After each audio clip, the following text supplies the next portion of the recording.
We know he did other things, but when Monta goes 7 for 33 over 2 games, is that because he's missing shots? Does he ever miss shots like that? Yeah, I mean, that happens, Sometimes it happens. We have to understand that happens sometimes. There were so many things that he did on that floor. Only thing he didn't do was his normal scoring. But a lot of things he did good defensively, communicating, being V-backing, active hands, deflections. So a lot of good things that he did. That's why I say sometimes a guy may not have it from an offensive standpoint, and it stands out more when it's your top scorer. But he did some things on the floor that really helped us, and he didn't try to force the issue. Saying he's fatigued.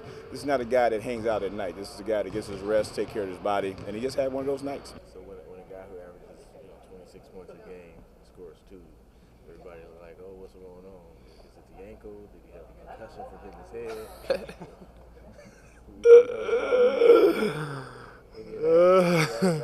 It was just one of them nights, man. You know what I mean? It wasn't anything with fatigue, no problem going on. My shot just wasn't going. I wasn't finna continue to force the shots all night. So I did other things, got my team involved, played on the defensive end, and did whatever it took to, get a win. But, I just wasn't, feeling it on the offensive end that night. Speaking of giving the guy involved, can you tell us about Andre's game and getting more involved? His confidence seems to be building with a couple of double-doubles. Yeah, he's just getting the opportunity to get the ball and finish plays. He's working. He's always constantly moving. I think we had a talk last Wednesday or Tuesday, I think, where we tried to get him to tell us where he wanted the ball, and me and Monta are going to look for him, and he's going to finish the play. He told us that if we give him the ball where he wants it, he'll finish it. So it's nice to hear that from him.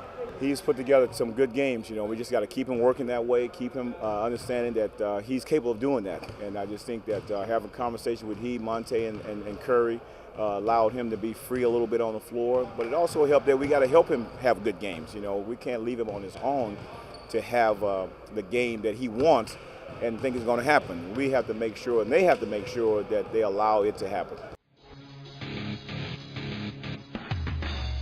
Hey, this is Steph Curry. Follow us on Facebook and Twitter for exclusive coverage throughout the season.